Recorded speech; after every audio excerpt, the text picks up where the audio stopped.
Assalamualaikum warahmatullahi wabarakatuh. Salam sahabat Jundu Channel dimanapun berada. Alhamdulillah semoga senantiasa dirahmati oleh Allah Subhanahu wa Ta'ala. Kembali lagi bersama Ana Robi di tayangan Jundu Channel ini dalam program Sirah Nabawiyah.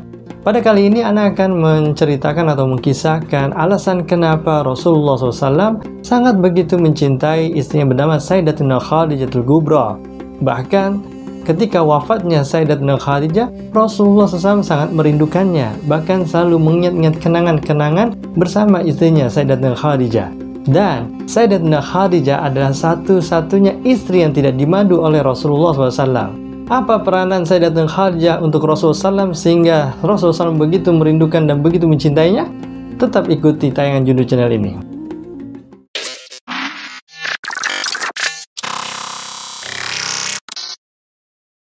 Bismillahirrahmanirrahim. Alasan kenapa Rasulullah SAW sangat mencintai Sayyidatuna Khadijatul Kubra dan merindukannya setelah wafatnya, ada beberapa riwayat yang menceritakan kehebatan daripada Sayyidatuna Khadijah dalam peranannya kepada suaminya, yaitu Rasulullah SAW. Dari beberapa riwayat, salah satu riwayat yang paling menakjubkan ada ketika Nabi Muhammad SAW berada di Gua Hira dan pulang dari Gua Hira dalam keadaan menggigil. Bismillahirrahmanirrahim. 17 Ramadan kala itu, Sayyidatuna Khadijatul Kubra dikejutkan oleh kedatangan suaminya, yaitu Nabi Muhammad SAW, dalam keadaan yang sangat mengkhawatirkan, yaitu dengkulnya gemeter, tubuhnya menggigil, dan dadanya sesak napas. Pokoknya sangat mengkhawatirkan. Dan hanya satu kalimat yang terucap kepada istrinya Sayyidatuna Khadijah, yaitu, "Selimuti aku wahai Khadijah, selimuti aku wahai Khadijah." Lalu Sayyidatuna Khadijah radhiyallahu anha tidak panik, tenang ketika Rasulullah SAW dalam keadaan yang sangat mengkhawatirkan, langsung dituntunnya Nabi Muhammad SAW menuju pembaringan, kemudian mengikuti perintahnya untuk menselimutinya. Di sini ada satu kehebatan daripada Sayyidatuna Khadijah, yaitu Sayyidatuna Khadijah ketika melihat suaminya Nabi Muhammad SAW dalam keadaan yang sangat mengkhawatirkan, Sayyidatuna Khadijatul Kubra sangat tenang, tidak panik. Beda sama orang-orang kebanyakan. Ketika suami atau orang yang cintainya panik deh, kenapa nih, ya Allah, panik. Tapi tidak dengan Sayyidatuna Khadijah. Kematangan usianya, perih kehidupan yang dialami selama ini membuatnya menjadi bijaksana dalam segala hal. Luar biasa, Masya Allah. Memang Nabi Muhammad SAW ini dalam beberapa hari memiliki kebiasaan yang tidak wajar, di mana orang-orang Quraisy memiliki kebudayaan pesta atau menyembah berhala dan lain-lain, tapi tidak dengan Nabi Muhammad SAW. Dia lebih senang menyendiri di Gua Hira. Dan pada saat di Gua Hira pun, peranan Sayyidatuna Khadijah tidak diam begitu saja. Sayyidatuna Khadijah radhiyallahu an selalu membawakan makanan untuk sekedar melihat keadaan bagaimana Rasulullah SAW. Masya Allah, perhatiannya itu luar biasa ya. Walaupun Nabi Muhammad SAW ada di Gua Hira, tetap diparani, dikasih makan sebagai bentuk perhatiannya dan melihat keadaannya seperti apa. Lanjut ke cerita. Setelah Nabi Muhammad SAW dibaringkan dan diselimuti, Sayyidatuna Khadijah tidak langsung nanya, didiemin, ditungguin sampai Nabi Muhammad SAW mereda, tenang. Lalu Nabi Muhammad SAW setelah reda, lalu Nabi Muhammad SAW menceritakan apa yang dialaminya kepada istrinya Sayyidatuna Khadijah radhiyallahu an. Beda sama kebanyakan kita, ketika ada kejadian atau sesuatu yang mengkhawatirkan dan lain-lainnya, kita udah nggak sabar tuh nanya, ini kenapa bisa begini, ceritain apa ya. Tapi tidak dengan Sayyidatuna Khadijatul Kubra. Beliau tenang, didiemin, ditungguin. Ini juga menjadi pelajaran buat ibu-ibu di rumah atau istri-istri di rumah nih. Ketika lakinya pulang dari mana, dari kerja dan lain-lain, jangan ditanya macem-macem. Udah kerjain aja apa yang menjadi kewajibannya, itu tuangin teh, itu jangan ditanya macem-macem dulu sampai redah. Itu suaminya adem baru ngobrol enak gitu. Jangan baru datang lakinya disuruh ini pasang lampu dan yang ada marah lakinya. Nah, ini menjadi pelajaran. Itulah hebatnya Sayyidatuna Khadijah. Di samping dia memiliki keilmuan yang sangat tinggi, paham keadaan yang lagi menimpa suaminya. Luar biasa, Masya Allah. Kemudian Nabi Muhammad SAW menceritakan apa yang dialaminya ketika di dalam Gua Hira. Wahai istriku, ketika aku di dalam Gua Hira sedang berbaring, aku dikejutkan oleh seseorang yang datang berbaju yang sangat putih dan memiliki rambut yang sangat hitam. Lalu aku kaget, sekaget-kagetnya aku berdiri. Dan dia berkata kepadaku, bacalah wahai Muhammad. Dan aku bingung, dari mana ini orang bisa mengetahui namaku? Dan apa yang aku harus baca? Aku tidak bisa membaca. Lalu orang ini yang tidak kukenali mendekatiku dan memeluk erat hingga aku sesak dadaku. Dan dia berkata, dan sambil melepas, dan dia berkata, bacalah, bacalah. Dan aku bingung, aku tidak bisa membaca. Dan aku berkata kepada dia, aku tidak bisa membaca. Lalu orang ini yang tidak kukenali datang lagi memelukku dengan erat, yang sangat erat lah dari sebelumnya, sehingga aku sampai sesak nafas, sesek-sesaknya.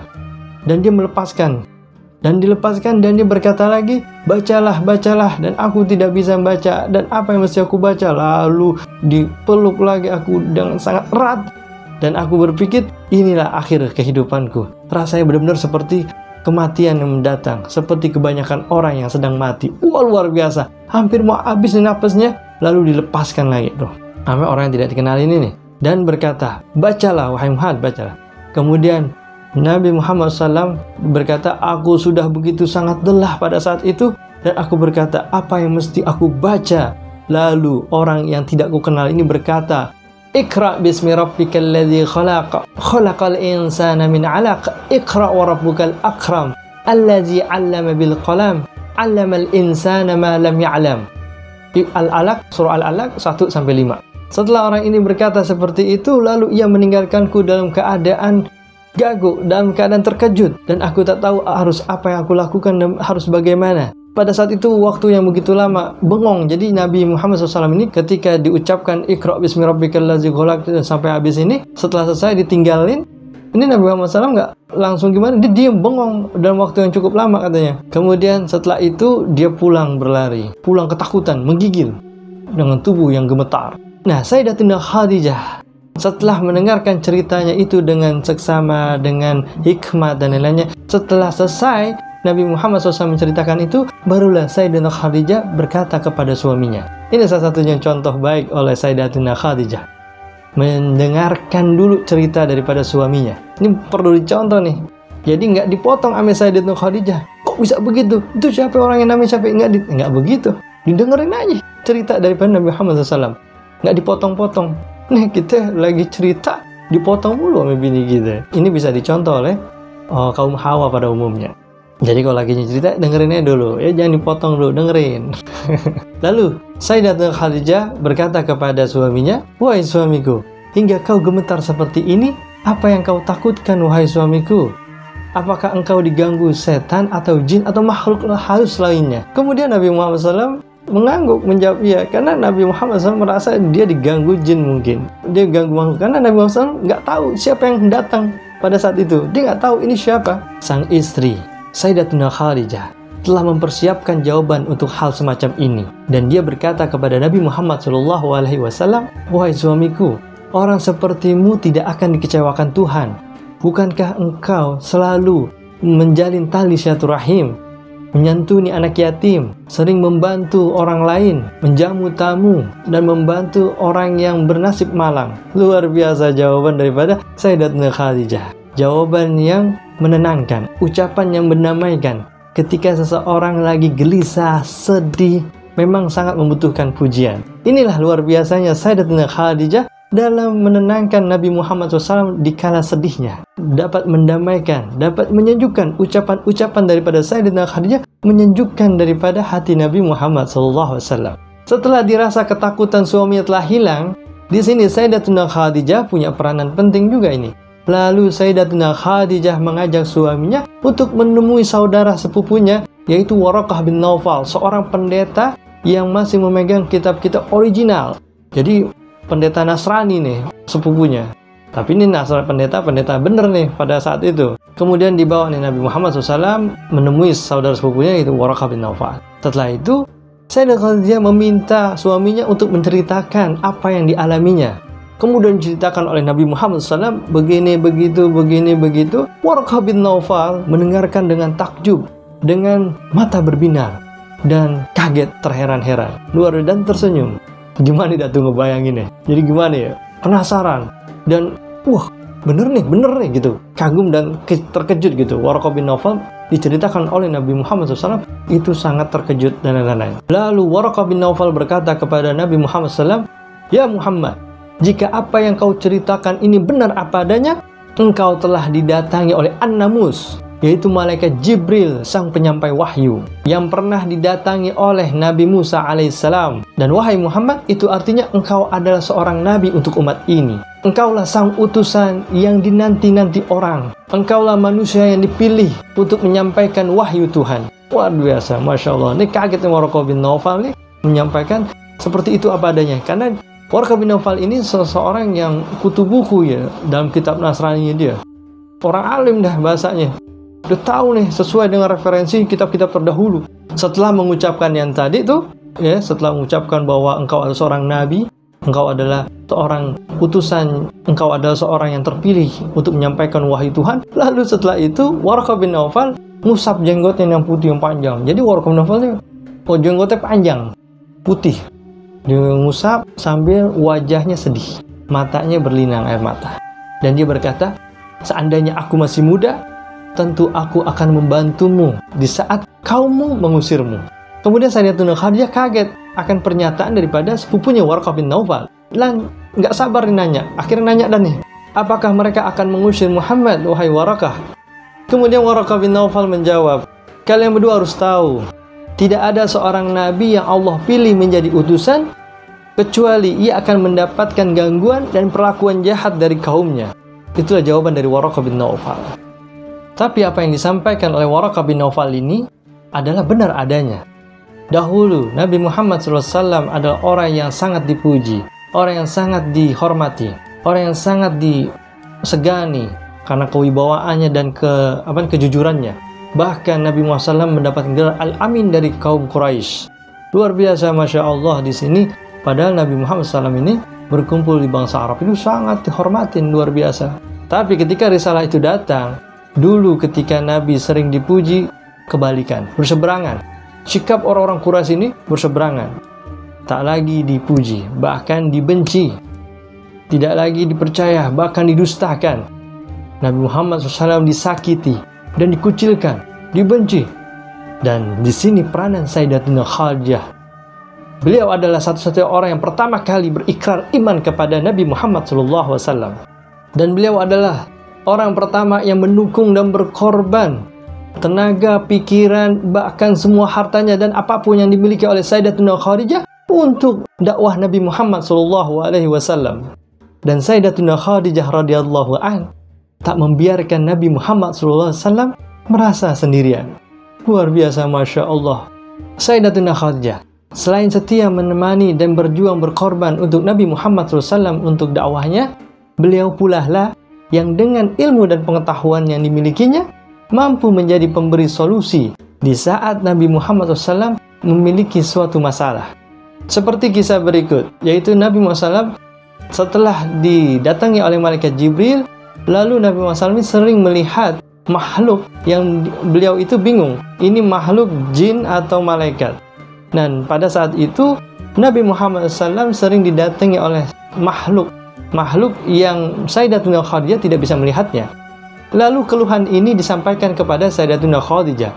Ketika keluhan itu disampaikan kepada Sayyidatuna Khadijah, Sayyidatuna Khadijah lalu memberi pesan kepada Nabi Muhammad SAW, jika engkau melihat makhluk itu lagi, panggillah aku, kata Sayyidatuna Khadijah. Lalu pada suatu hari makhluk ini datang ke rumah Nabi dan duduk di atas pembaringan. Lalu Nabi Muhammad SAW mengabarkan kepada istrinya Sayyidatuna Khadijah sesuai dengan pesannya bahwa makhluk itu ada di sini, bahwa itu ada di rumah. Lalu Sayyidatuna Khadijah dengan kecerdasannya menyuruh Nabi Muhammad SAW duduk di samping kanannya. Wahai suamiku, apakah engkau masih melihatnya? Ya, aku masih melihatnya. Lalu Sayyidatuna Khadijah meminta suaminya atau Nabi Muhammad SAW untuk duduk di samping kirinya. Lalu Nabi mengikuti perintahnya, duduk di samping kirinya. Lalu bertanya kepada Nabi, apakah engkau masih melihatnya? Nabi menjawab, ya, aku masih melihatnya. Lalu Sayyidatuna Khadijah membuka hijabnya hingga terlihat aurat rambut dan lehernya. Dan Sayyidatuna Khadijah berkata lagi kepada suaminya, wahai suamiku, apakah engkau melihatnya? Lalu Nabi tidak lagi melihatnya dan mencari-cari, tidak ketemu, tidak ada lagi tuh, nggak kelihatan lagi. Kemudian Sayyidatuna Khadijah tersenyum dan berkata kepada Nabi Muhammad SAW, wahai suamiku, yang engkau lihat itu bukanlah setan yang terkutuk, melainkan malaikat Allah Subhanahu wa Ta'ala. Jawaban Sayyidatuna Khadijah ini bukan jawaban asal, melainkan didasari dan ilmu pengetahuan serta pemahamannya dalam memahami kitab-kitab yang terdahulu, bahwa malaikat akan menjauh ketika aura seseorang itu terbuka atau terlihat. Dan tidak demikian dengan setan. Kalau setan, kalau aurat dia terbuka, dia nggak pergi, dia demen ngeliatnya. Makanya kalau ada yang demen ngeliat aurat seseorang, ya dia adalah setan. Ya salam. Luar biasa, Masya Allah, Sayyidatuna Khadijah. Selain dia berkorban untuk Nabi Muhammad SAW, dia orang yang cerdas. Dia orang yang benar-benar luar biasa, Masya Allah. Dan perjuangan Nabi Muhammad SAW ketika dibenci, dikucilkan, Sayyidatuna Khadijah adalah satu-satunya orang yang menemani Nabi Muhammad SAW di kala sedih, di kala gelisahnya, dan menjadi support bagi dirinya. Inilah ya salah satu dari sekian banyak alasan Nabi Muhammad SAW mencintai dan merindukan Sayyidatuna Khadijah radhiyallahu anha. Sayyidatuna Khadijatul Kubra, beliau adalah wanita yang memiliki keimanan yang sempurna, keimanan yang kuat laksana baja, kokoh bagaikan batu karang. Masya Allah. Keimanan beliau ini menjadikan hal yang gaib itu sama hal-hal yang berwujud, yang terang-terangan. Dia yakinin tuh apa yang disampaikan oleh suaminya Nabi Muhammad SAW. Luar biasa, Masya Allah. Seperti kisah kematian putranya ketika masih menyusui. Jadi ceritanya Nabi Muhammad SAW masuk ke kamar dan ditemuinya istrinya ini Sayyidatuna Khadijah sedang menangis, yang lagi menyusui anaknya. Nangis satu Sayyidatuna Khadijah. Air mata yang menderas diusap dan dia berkata kepada Rasulullah SAW, andai saja ini meninggalnya setelah menyusui atau masa pesapihan. Jadi kalau lagi nyusui itu, kalau udah selesai, maksud daripada Sayyidatuna Khadijah, meninggalnya kalau udah selesai nyusu dah gitu. Tapi ini belum selesai menyusui, putranya udah meninggal dunia. Nabi Muhammad SAW langsung datang dan menghiburnya dan berkata kepada istrinya Sayyidatuna Khadijah, untuknya telah dipersiapkan bidadari yang menyusuinya sampai selesai masa menyusuinya. Luar biasa, Masya Allah. Ketika mendengar hal itu, Sayyidatuna Khadijah langsung lega, tenang deh, nggak kepikiran lagi. Tadi dia gelisah, nangis, dan apa-apa. Ketika Nabi Muhammad SAW berkata seperti itu, akhirnya Sayyidatuna Khadijah lega, tenang. Sampai-sampai Nabi Muhammad SAW bilang kepada Sayyidatuna Khadijah, jika kau mau, aku bisa memperdengarkan suara anak kita di surga. Masya Allah, ini tawarannya luar biasa. Ini kan hal yang tidak kasat mata. Apa jawaban daripada Sayyidatuna Khadijatul Kubra? Sayyidatuna Khadijah berkata kepada suaminya Rasulullah SAW, tidak perlu wahai Rasulullah, aku percaya kepada Allah dan Rasulnya. Luar biasa, Masya Allah. Ditawarin sama Nabi, diperdengarkan suara anaknya surga. Sayyidatuna Khadijah nggak langsung nerima, tapi menolaknya dengan halus. Dia yakin, dia percaya kepada Allah dan Rasulnya. Apapun yang disampaikan Rasulullah SAW itu adalah wahyu dari Allah. Dan semua yang dikatakan oleh Rasulullah SAW adalah benar, pasti. Makanya Sayyidatuna Khadijah yakin keimanan yang luar biasa, keimanan yang sempurna. Kalau kita ditawarin gitu, penasaran, mau dah coba dengerin dah. Gitu, kalau kita orang awam pengen penasaran gitu. Karena ini hal-hal yang tidak kasat mata. Kalau hal-hal yang berwujud, mungkin kita yakin ada wujudnya, terang.